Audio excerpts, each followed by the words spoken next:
खबरों के निष्पक्ष विश्लेषण के लिए सब्सक्राइब करें Jantantra TV and press the bell icon. Never miss any update. नमस्कार, आप देख रहे हैं जनतंत्र टीवी। मैं हूं आपके साथ रोमिता तिवारी। शुरुआत करते हैं बुलेटिन की। बीजेपी मुख्यालय पर राष्ट्रीय अध्यक्ष जेपी नड्डा की अध्यक्षता में देर रात केंद्रीय चुनाव समिति सीईसी की बैठक हुई है, जिसमें प्रधानमंत्री नरेंद्र मोदी, रक्षा मंत्री राजनाथ सिंह, गृह मंत्री अमित शाह के साथ ही कई नेता मौजूद रहे हैं। चुनाव के लिए नाम फाइनल करने के लिए यह बैठक काफी महत्वपूर्ण, जो कि रविवार शाम 7:30 बजे से शुरू हुई। सूत्रों का कहना है कि इस बैठक में उन सीटों पर उम्मीदवारों के नाम तय कर लिए गए हैं जिन पर जेडीयू ने अपना दावा छोड़ दिया है। अन्य सीटों पर प्राथमिकता के अनुसार उम्मीदवारों के नाम तय किए गए हैं। बैठक के बाद आज प्रेस कॉन्फ्रेंस होगी और बहुत संभव है कि उम्मीदवारों के नामों की घोषणा इसी प्रेस कॉन्फ्रेंस के दौरान कर दी जाए। आपको बता दें कि बिहार विधानसभा चुनाव लड़ने वाले पार्टी उम्मीदवारों की निगाह अब इसी बैठक पर टिकी हुई है। सूत्रों का कहना है कि बीजेपी और जेडीयू के बीच सीटों का बंटवारा लगभग फाइनल है और ये भी जानकारी कि शायद फॉर्मूला 50-50 का हो सकता है। तो बिहार चुनाव 3 चरणों में होना है। पहले चरण की वोटिंग 28 अक्टूबर को होगी। उससे पहले अब राजनीतिक दल ये एक्सरसाइज करने में लग गए हैं कि वो कौन सा उम्मीदवार हो सकता है जो उन्हें जीत की दहलीज पर ले जाकर खड़ा कर देगा।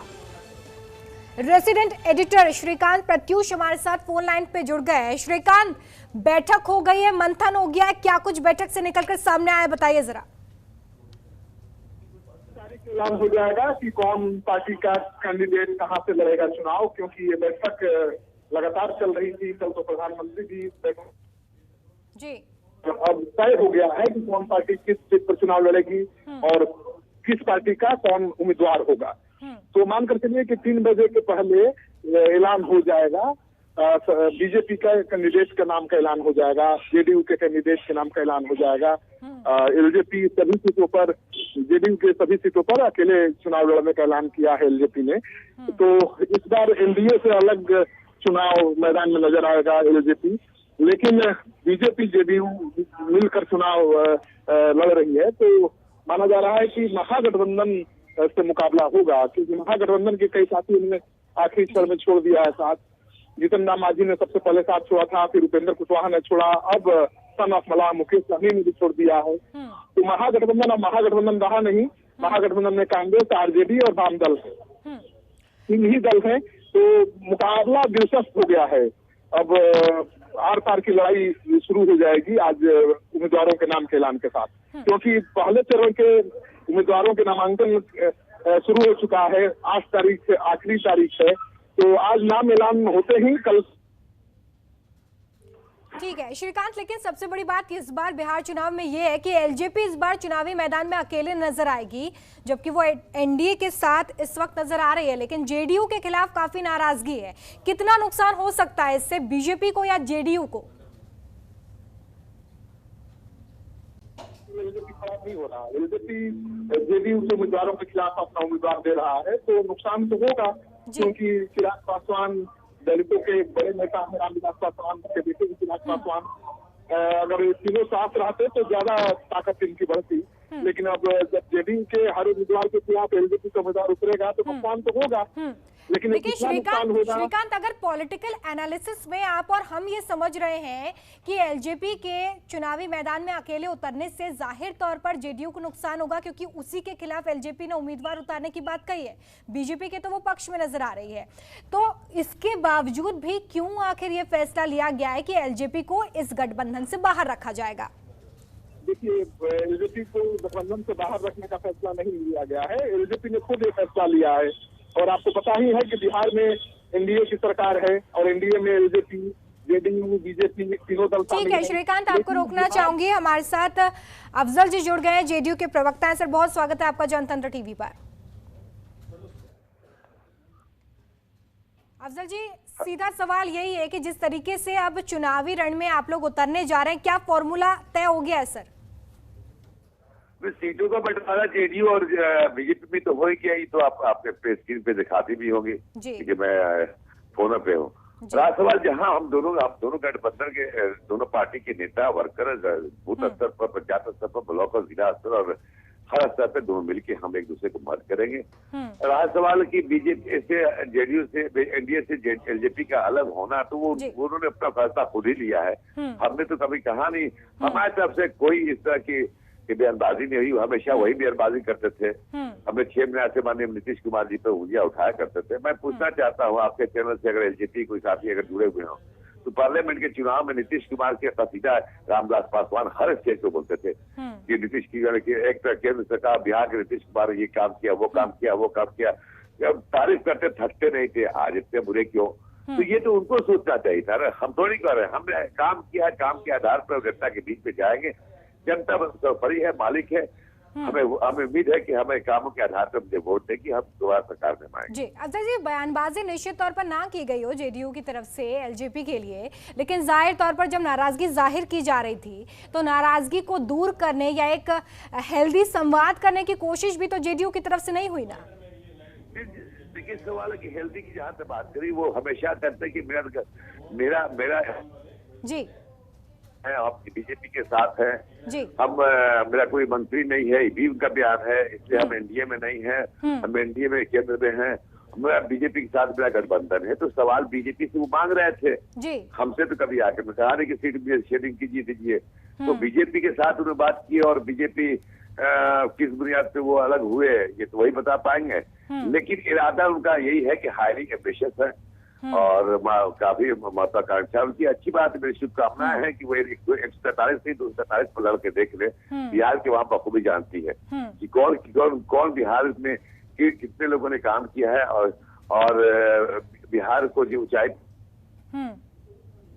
इसलिए हमको पूर्णतः विश्वास है कि हम बिहार के अवाम मेरे साथ है कि हम पूरा सरकार बनाएंगे नीतीश कुमार जी के नेतृत्व में। आप लोगों को भी विश्वास है? जी जी जी। दूसरी बात मैं कहना चाह रहा हूँ, जब आप एक तरफ केंद्र में एनडीए में हैं, आप देश के प्रधानमंत्री नरेंद्र मोदी साहब, देश के गृह मंत्री जो उस वक्त के पार्टी के राष्ट्रीय अध्यक्ष, वर्तमान अध्यक्ष जेपी नड्डा साहब, सब लोगों ने एक तरफा कर दिया कि नीतीश कुमार के ही नेतृत्व में चुनाव लड़ा जाएगा। तो फिर इसका मतलब यही होता है कि आप तो बाकी स्वर अपने से थे आपके। तो ये तो एनडीए में रहने के लायक भी नहीं है मेरे हिसाब से। ये कहीं ना कहीं प्रधानमंत्री और अमित शाह और जेपी नड्डा साहब की बातों को थोप रहा है, उनकी बातों को दरकिनार किया।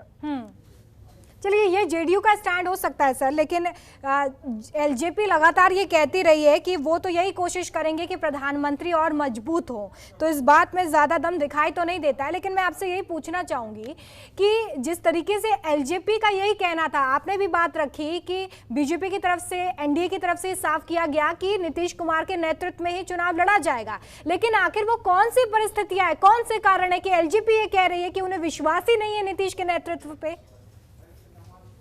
वो तो हमारी कमियां निकाल रहे हैं, हमारे अच्छे कामों को तो गिनाएंगे नहीं। आज उनकी गाड़ियां जो सड़कों पे लेके घूम रही है, क्षेत्र में घूम रहे हैं, जितना भी सड़कें हैं, बिजली है, पानी है, स्कूल की व्यवस्था देख लिए, जर्जर स्थिति थी, बच्चे जो है पेड़ के नीचे पढ़ा करते। आज कोई भी बिहार का कोई भी प्राथमिक स्कूल लेके हाई स्कूल इंटर तक बता रहे जो स्कूल के भवन नहीं बना हो। हमने तो बहुत सारे काम किए, कितने गिना आपको, लेकिन ये काम उनको नजर नहीं आ रहा है। उनको सिर्फ नजर आया कि जो है तरकीब, एक पुल टूट गया उस पर कहेंगे कि भाई आप बाढ़ जो है, और ये हमेशा बिहार में आता है, ये प्राकृतिक आपदा है, अब नेपाल की वजह से आता है।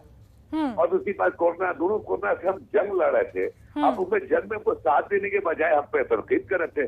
ठीक है, लगातार जो महागठबंधन है वो भी कई सवाल खड़े कर रहा है। उनका कहना है कि जो वादे किए गए थे वो तो पूरे ही नहीं हुए, कैसे जनादेश मिलेगा? वादा किया था, सातों रिश्ते पे हम खड़े उतरे हैं। हमने जो वादा किया था कि हर घर बिजली, हर नल का जल, आज करीब मैं समझता कि मोर देन 95% गाँव में मैं खुद ही में गांव का रहने वाला हूँ, छोटम सुदूर गांव का रहने वाला हूँ। मैं यकीन के साथ, बड़ी ईमानदारी के साथ आपका पार्टी से हट के बात कर रहा हूँ। मुझे यकीन नहीं था कि मेरे गांव में कभी नल का पानी से यही एक पॉइंट आपका लेकर मैं जा रही हूँ। मयंक जी हमारे साथ जुड़े हुए हैं, आरजेडी के महासचिव है। मयंक जी, बहुत स्वागत है आपका जनतंत्र टीवी पर। मयंक जी, जेडीयू के प्रवक्ता हमारे साथ जुड़े हुए हैं, वो कह रहे हैं कि उन्हें तो उम्मीद ही नहीं थी कि जितने काम नीतीश सरकार में हुए हैं वो कभी हो सकते थे, क्या कहेंगे? देखिए, जो बिहार सरकार के विकास का दिवालियापन हमारे बड़े भाई बता रहे हैं और जो बिहार सरकार ने बिहार को पूरी तरीके से फेल कर दिया है, सबसे बुरे दौर से बिहार गुजर रहा है। चाहे वो बाढ़ की समस्या हो, चाहे बेरोजगारी की समस्या हो, चाहे शहरीकरण का हो, चाहे वन भोजन की लूट हो, या खनन माफिया के द्वारा जो लूट किया जा रहा है। हजारों करोड़ों की संपत्ति जो है बिहार की बर्बाद हो जा रही है बाढ़ में। और आपको सबसे बड़ी बात है कि जो इनके एनडीए के अलायंस पार्टनर हैं लोजपा, इन्होंने खुद ही इनके नीतीश कुमार के 7 निश्चय प्रोग्राम को लूट और करप्शन का अड्डा बनाया है। तो मैं तो आपको यही कहूंगा कि सुनियोजित ढंग से बिहार को लूटने का प्रयास बिहार सरकार कर रही है। कहीं भी कोई जो कार्यक्रम है वो आपको सही से जनता को लाभ नहीं मिल पा रहा है। सारा जो है आपको जो है कि भ्रष्टाचार का एक खुला अड्डा बन गया है बिहार सरकार। जी, हमारे साथ अफजल जी हैं। अफजल जी जवाब देंगे? आप उंगलियों पर गिना रहे हैं यहाँ पर मयंक सिन्हा जी कि क्या क्या खामियां हैं सरकार में। किस पे लगे? नीतीश कुमार जी पे लगे क्या? आज से अधिक संपत्ति है क्या? नीतीश कुमार ने मॉल बनाया था पटना में, ऐसे पूछिए तो। हमने तो हमारे नेता पे उंगली उठा दे तो मैं राजनीति से संन्यास ले लूंगा। क्या है भ्रष्टाचार का आरोप नीतीश कुमार पे कोई लगा दे तो मैं राजनीति को छोड़ दूंगा। वो तो खुद कहते हैं कफन में पॉकेट नहीं होता है। आपके नेता जो नहीं, आप जब जबान खुलवाए तो खोलना पड़ेगा। आप इससे बोल रहे हैं, आप ही बताइए कि भ्रष्टाचार आपके नेता जेल के सलाखों में क्यों है? बताइए, हमने क्या है? नीतीश कुमार जी ने किया है कि बिहार का जो बेरोजगारी दर है 46% है। 10 लाख से ज्यादा वैकेंसियां जो है तो बिहार सरकार में खाली पड़ी है। 15 साल में आपने क्या किया है? 15 साल का आप हिसाब किताब दीजिए ना। हम तो विपक्ष, हमारा काम है पूछना। 15 साल के कुकर्मों को भरते भरते में 15 साल लगे। 15 साल का आप सत्ता में किस लिए आए थे, मुझे ये बताइए। अफजल जी आपका कहना है कि मयंक जी, मैं आ रही हूँ आपके पास। अफजल जी आप ये कह रहे हैं कि 15 साल लग गए। मयंक जी मैं आपके पास आ रही हूँ। अफजल जी सीधा सवाल मेरा आपसे ये है, आपका कहना है कि 15 साल तो इसी में लग गए कि बिहार को सुधारना कैसे? इसी पॉइंट के साथ आप जाएंगे जनता के बीच में? 15 साल के मतलब 15 साल में आपने कुछ नहीं किया है, आप इसी पॉइंट के साथ जाएंगे कि पिछली सरकार की कमियों को ही आप? 96,000 किलोमीटर रोड बनाया 15 साल में। अफजल जी मैं आपसे ये पूछ रही हूँ कि क्या जेडीयू में 15 साल में कोई काम नहीं हुआ है? आप इसी पॉइंट के साथ जनता के बीच में वोट मांगने के लिए जाएंगे कि देखिए पिछली सरकार के कामों को ठीक करने में हमें 15 साल मिल गए, अब मौका दीजिए, अब काम करेंगे। सरकार में काम होता ही कहा था, बताइए मुझे। 96,000 किलोमीटर। खबरों के निष्पक्ष विश्लेषण के लिए सब्सक्राइब करें Jantantra TV and press the bell icon. Never miss any update.